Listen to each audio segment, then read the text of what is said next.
Hello friends, for today's video I wanted to do a Q1 recap for all of the anime, manga, video games, and movies that I checked out. I am going to go in order of whichever thing I checked out the least of, which means we're going to start with the films that I watched, then we're going to segue to video games, then we'll get into anime and manga. If you're only interested in one specific type of content, then I'll have timestamps so that you can skip ahead. Also, I want this to serve as both an overview and a directory, and those sort of go hand in hand, meaning I am going to give general thoughts for a lot of these things, but because most of them I have covered far more in depth in reviews, I'm also going to have those reviews in the description bar in case you'd like to hear more fully fleshed out thoughts. The only exceptions will be for things that I haven't really covered, and then in that situation, I will go maybe a tiny bit more in depth in this video for those, but for the most part, I have covered most everything that we're going to be talking about. On that note, starting with the films, they both were from Studio Ghibli or Studio Ghibli, depending on how you pronounce it, but we have entered into now episode 15 and 16 of our watch through of all of the films from the studio. And if you are new to the channel, every time we watch one of these films, that myself, my husband, and my friends, we all get together and we do an in-depth discussion for them. I will be making more content that is not necessarily long format, but is a little bit more shorter, easily digestible content once we have watched through all the films. I have done an if you like this, try that in the past, but I want to do more of those as I go through, and I also think it'd be really fun at some point to do a tier ranking of the films, tier ranking of the characters. If you have any suggestions for other Ghibli style content that you think would be fun for me to do, feel free to let me know. But regardless, with The Boy and the Heron, this was actually my second time watching this film, and I liked it even more the second time. The first time I watched it, it'd been a long time since I'd seen any Ghibli films, and I went to the theater and I think I forgot how bizarre Ghibli films could be, and so I sort of was just taking it in. And if you've seen The Boy and the Heron, you know that this one definitely leans on the weirder side. The second time around, though, especially sort of having familiarized myself with how the studio tends to execute its themes and its imagery and its symbolism, it meant so much more to me, and I actually think it ranks among some of my best for the Ghibli films, as I really was moved by the themes. Obviously, it's a newer one, so the animation and the music is incredible, and I think what really made this one stand out is that its themes are not necessarily the exact same ones that you see time and time again with Ghibli films. Not that I have a problem whatsoever with the repetition of certain themes, because I really resonate with them and I think they're important, but this one sort of more so, I would say, was tackling grief, which is something that you don't see as much in the other films. It is really, really out there if you've not seen this film. I would say its closest counterpart would be Spirited Away, and if you're a fan of Spirited Away, there's a good chance that you'll at least like this one, or you'll appreciate it for its bizarre nature. The general setup is that you follow a young boy whose mother has passed away, and you are looking at him kind of having to start his life anew by moving, and specifically moving in with his father's new wife and his new potential sibling that is on the way, although the new wife is finding the pregnancy to be very difficult. And so you're seeing both of these characters actually have sort of their own stories, even though the boy is the main perspective. But at some point, something happens to his stepmother, and in an effort to help her, he ends up going on what is almost like an Alice in Wonderland adventure. That is where you start to see reality being warped and everything becoming much stranger. It is fantastic, though. I absolutely love it. It's so bizarre, and I feel like Miyazaki maybe traded his signature obsession with planes for birds in this film, but I adored it. I thought it was great, but I can absolutely see it being a little maybe on the too weird side for some people. And then with Wizard of Earthsea, I knew going into this that a lot of people consider this to be the absolute worst Ghibli film, and I will say that I didn't dislike my time watching it. I watched it for what it was. I thought that the music was beautiful, if I'm understanding correctly. I think they actually had a different composer than they typically have, and I enjoyed the plot. I just kind of went with it. But it's one of those films that when you sit back and think about, you're like, well, the writing wasn't probably the strongest. I don't really feel like the execution of the themes are as strong as what the studio has kind of established itself on. The plot is a little convoluted and not in a charming way necessarily.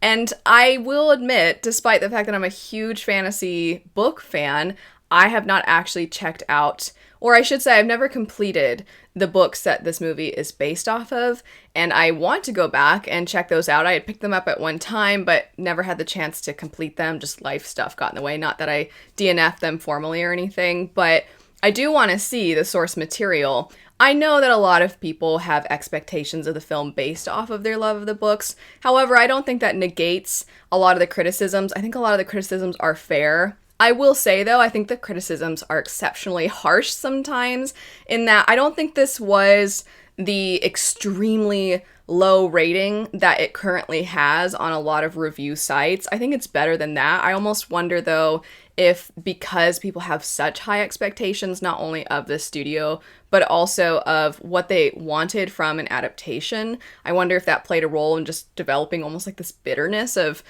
why is this movie like this? It could have been so good.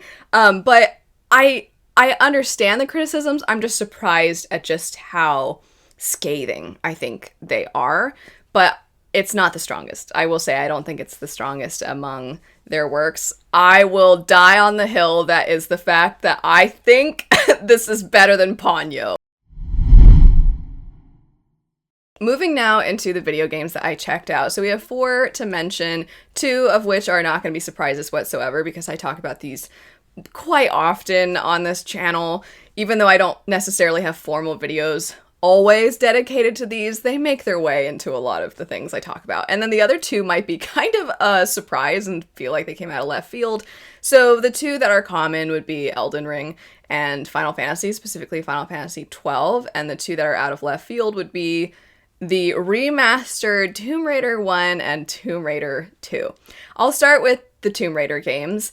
I don't really know what happened. I was just feeling, I guess, nostalgic. So I went back and I was like, well, they remastered these. Let's give this a go. And I played through all of the first game, beat it, then started the second one, and I'm fairly far into it. I am now in the area where you have to try to kill sharks, which is not my favorite area. I don't like any underwater area in any game, basically, ever. I don't feel like games have mastered the underwater component, and certainly this game at the time it was made, and with the not great controls, I definitely don't think that this one in any fashion mastered the underwater level, but I will say, I absolutely have my judgment clouded by nostalgia. This is one of those games that I would sit and play and my husband would be like, okay, well, you have fun, I'm gonna read. And every now and then he'd look up and he kind of had the general idea of, I'm glad you're having fun, but I don't understand why you think this is so fun.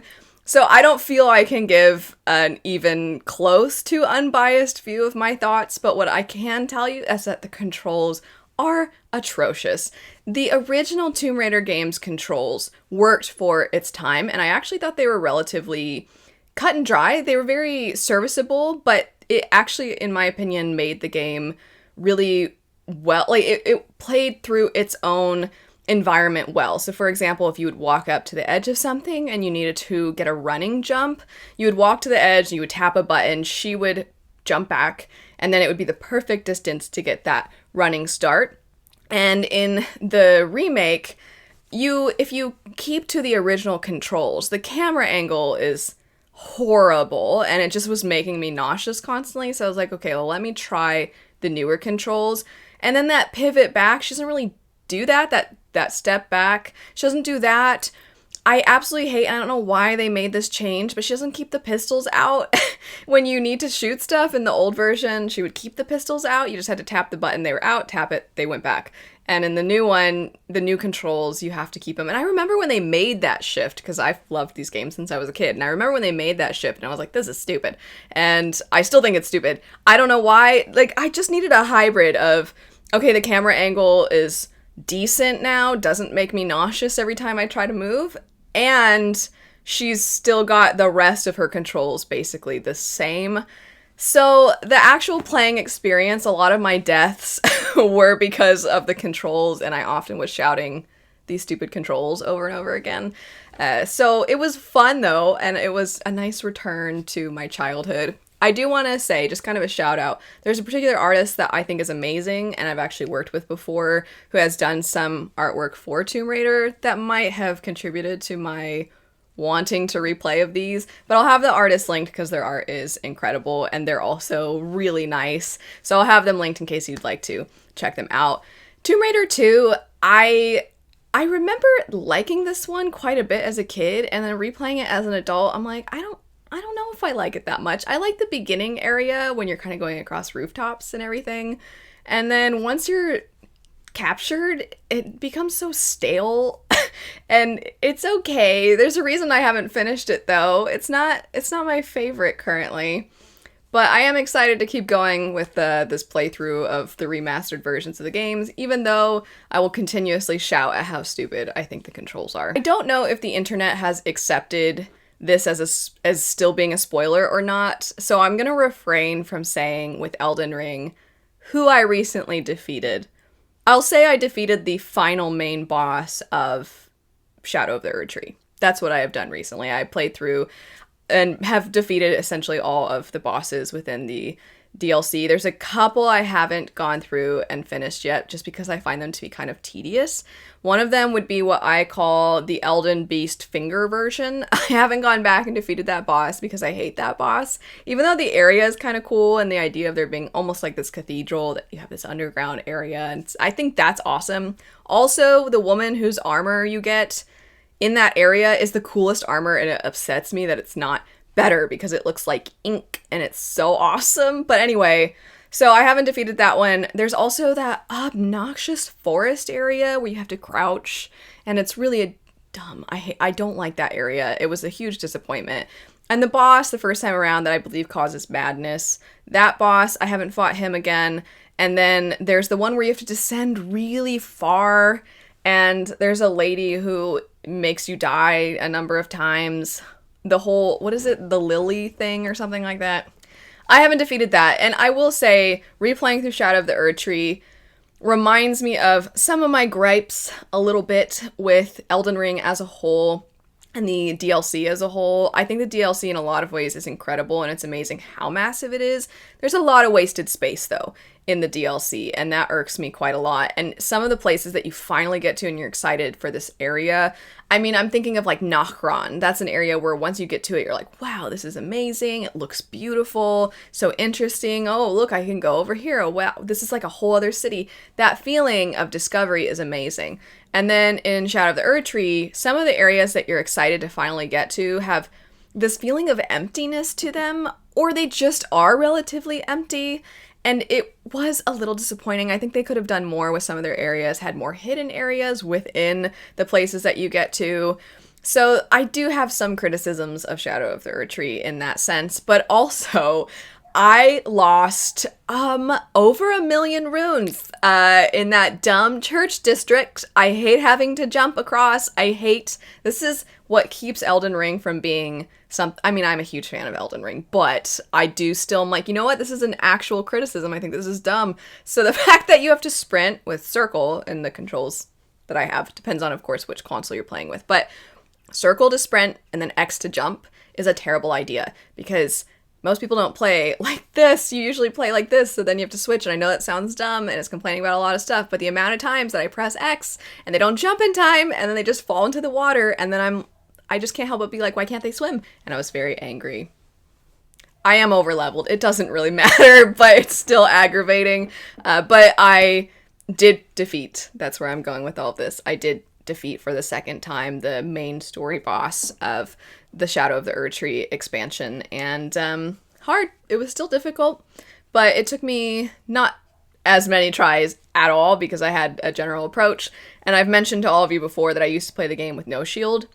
Then this boss fight actually made me switch to using a shield, and now I feel like it's a cheat code to the whole game. Using a shield in Shadow of the Shadow of the Erdtree / Elden Ring, using a shield feels too easy.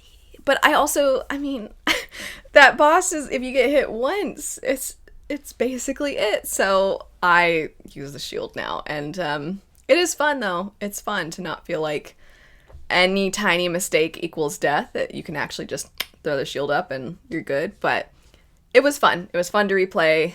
but I think that the criticisms I've had in the past were highlighted this go around. By the way, if you're a fan of Elden Ring and you're a huge reader, I have done in the past a video where if you like the lore of Elden Ring, you might like these certain books. So I'll have that linked. And I've done a similar style video for Final Fantasy, which now leads us into Final Fantasy 12. Currently, I have done that signature thing that I do with story-based games, which is that once I get to a certain point and the game is almost over, I stop playing it. And I've done that with Final Fantasy 12. This is a very obnoxious habit I have developed.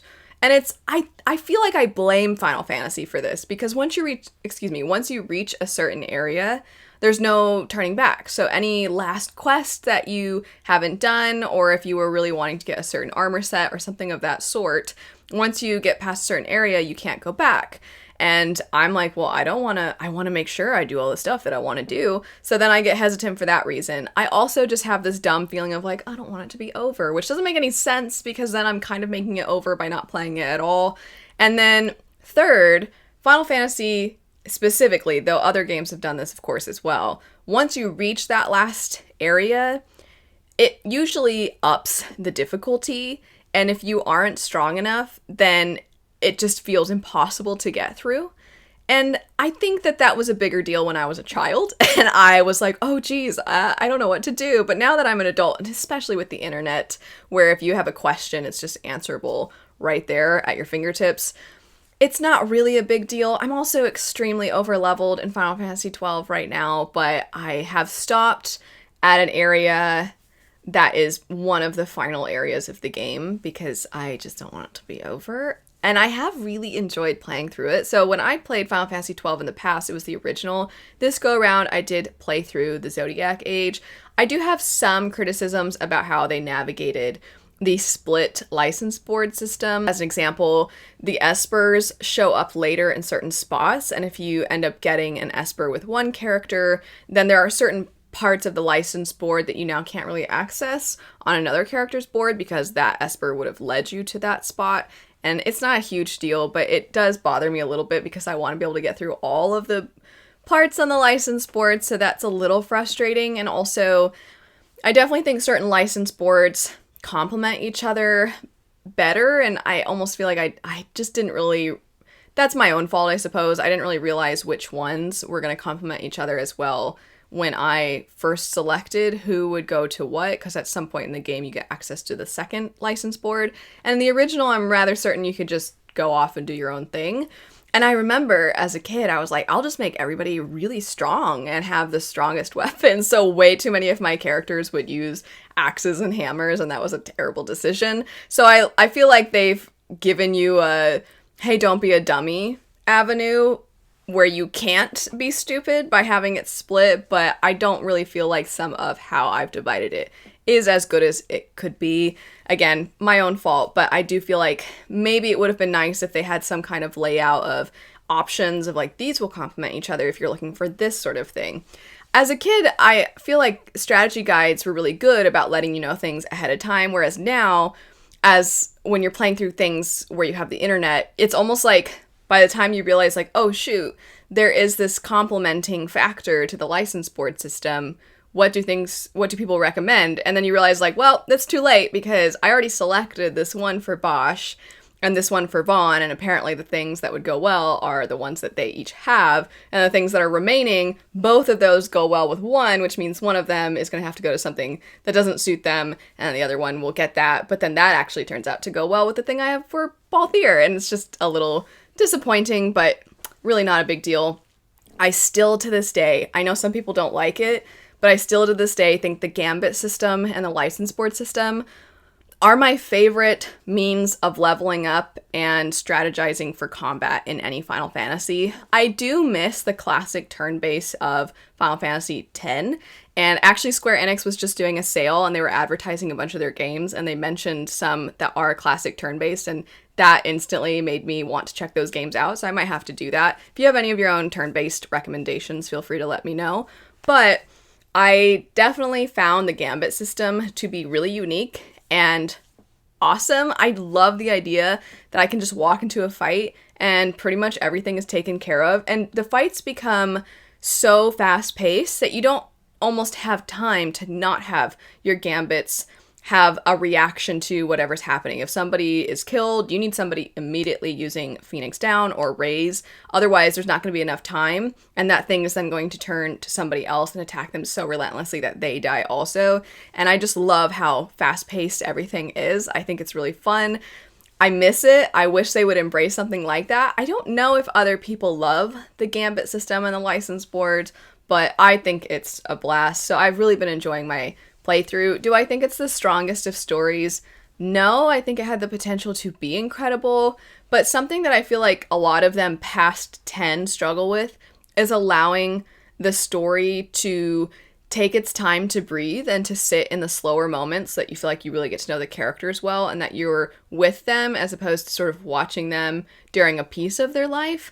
Final Fantasy X was incredible in that you really felt like you were alongside them during that journey and you saw their growth, whereas I feel like 12 and 15 had this feeling of like slight patchiness with its storytelling, like you're missing pieces a little bit. 16, I really love 16 for its, we're not talking about 16 right now. I'm just going to start talking about Final Fantasy as a whole. But 12, I do think, struggles a little bit with that feeling. Also, what I'm calling the cinematic cutscenes, the volume is awful on those scenes. I pretty much never know what they're saying. And I remember 15 struggled with that as well.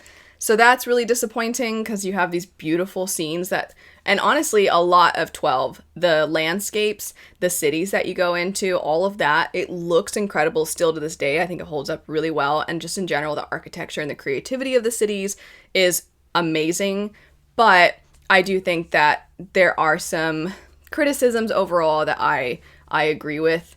And I just wish that they maybe had spent a little bit more time developing the characters and their stories.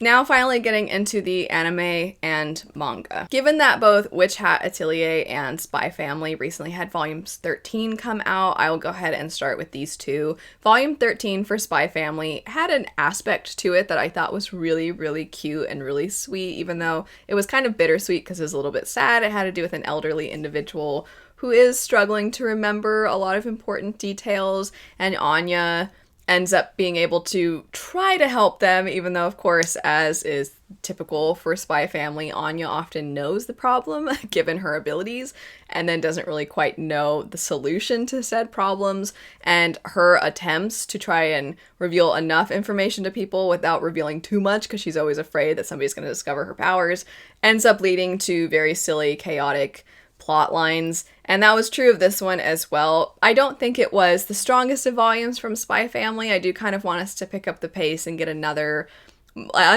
bigger plotline, another bigger arc going on, and we were really close to, at the end of volume 12, something really significant happening, and then it sort of died away, and I'm wanting that to come back, and I'm wanting certain potential reveals to at least get us closer. I want to get closer to characters discovering things. And I'm like, how long? They got to discover it at some point, right? I'm trying not to say too much if you haven't checked out Spy Family before, but we were so close, and then we kind of drifted away from that, and then we got some silliness. I do think that is sort of a pattern where we go from something serious, we give you just enough, and then we're gonna sit back into the silly, and then we're gonna do the same and it's just kind of this back and forth, and I'm like, okay, I know that means that we're sort of inching forward the tiniest bit, but I need a little bit more. Not that I'm disliking where I'm at with it, I'm craving some of those heavier moments, I'm craving some of the, oh my gosh, are we about to have a big reveal moments? And the silly is always baked in, so I'm not really concerned about losing that. I just feel like we're so close to maybe another big arc. For people that read the chapters as they come out, don't let me know. Don't spoil anything for me, but I hope that pretty soon we get something similar to what I'm describing. For Witch Hat Atelier, I didn't just check out volume 13, I actually went back and reread through all of the manga. This is in part for preparation for the anime that's going to be coming out, but also I did a discussion with my friend Gavin, whose channel I'll have linked. I'll have that specific video linked as well. We go really in-depth, spoiler-filled, and we also talk about a lot of theories that we have or that we've seen before. And I did a video when I did read through and did it on my own where I talked about some of my theories, and I did that right before I was going to be chatting with Gavin so that you get kind of my take and then us bouncing ideas off of each other. I can't wait. I can't wait for the anime. This manga continues to be fantastic. The way that volume 13 ends, however, we're getting more and more intrigue building, which for me is contributing more and more to some theories that might seem outlandish, but that the more pieces we're getting, the more I'm like, are they outlandish or are they actually accurate? It's really fun. All I'm going to say, I don't want to say character names, but some people have theories about a character and trees, which is pretty much all I can say without giving you too much information.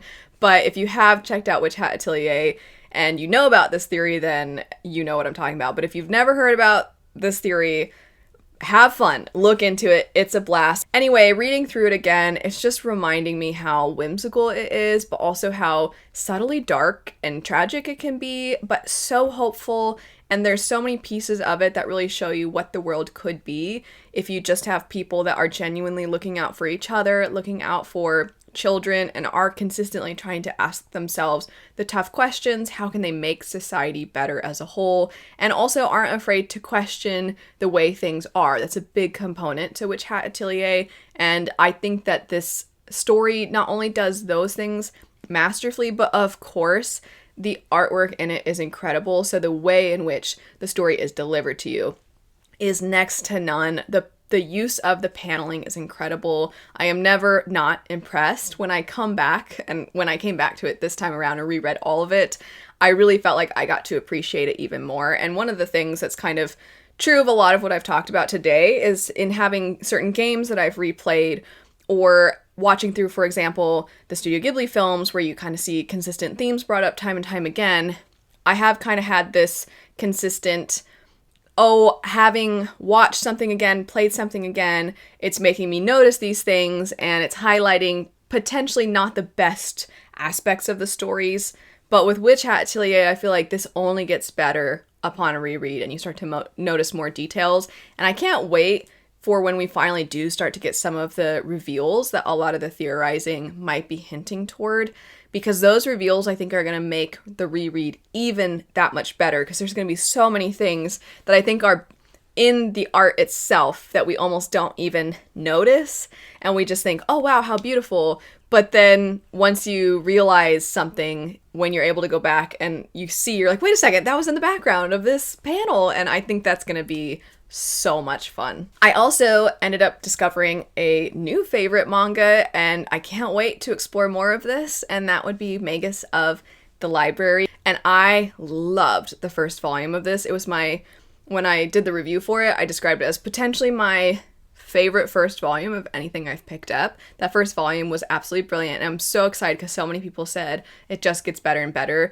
The artwork is incredible. The storytelling is fantastic. It has a lot of pieces of a lot of things that I really, really love, but also is doing enough on its own. If you love stories, if you love libraries, if you just love the power of books and stories in general, then that's really all you need to know to give this a try.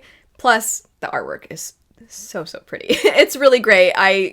I have a feeling the more I check this out, the more this is going to be the thing that I talk about all the time. Last for today, we have Cowboy Bebop.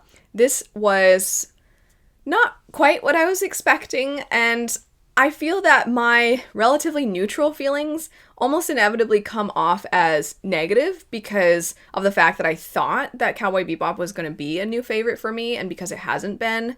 When I discuss the reasons why, it sounds like I'm really being hard on it or that I'm being maybe unfair toward it, but it's more that I thought that it was going to be exceptionally cheesy and knock my socks off. I thought it was going to be my new favorite obsession because of the emphasis on the fact that it has music really woven into it. And a lot of you know, myself and my husband were music majors, and Sean specifically was a jazz music major. I thought that meant I was going to just naturally have a connection to the show. And do I think that the music is incredible? Yes. The music is fantastic. So I do definitely like the music in it. But that's sort of the biggest compliment I can give to it. I by no means think it's bad, and I don't dislike it. I'm just not in love with it. So that's what I mean by it's somewhat neutral. I'm not really compelled by the characters. The world is okay. thus far. I definitely went far more in depth with my feelings and my perception of the storytelling currently at this point and how it's executing its themes. And it is somewhat of a first impressions video. Not somewhat, it is a first impressions video. So when I talk about the show, I'm also somewhat theorizing as to what I think it's going for. And I like doing those first impressions so that when I do go through everything, I can look back and sort of assess what the story, it's kind of like a way to log my feelings at that time, but also I can, I think, further appreciate things that were done right from the beginning if they have laid out foreshadowing at that point that you won't really notice or be able to appreciate until you've gotten to the end. That said, I do plan to eventually continue on and complete Cowboy Bebop, and I will likely do some kind of review or talk about it in some kind of video, my thoughts overall. However, this is one of the big four that I was planning to check out for 2025, and I was expecting to have this be sort of my new Attack on Titan or my new Avatar: The Last Airbender, where I'd be consistently making content around batches of episodes of this show. I don't know that that's probably going to happen at this point because I just kind of think I need to watch through all of it. But if you have any suggestions for stories that you think I should check out, movies, video games, feel free to let me know. And as I stated before, any relevant videos or any kind of channel that I mentioned or playlist will be in the description bar in case you'd like to check that out. But anyway, thanks so much for watching. I hope you have a great rest of your day, and I'll see you later. Bye.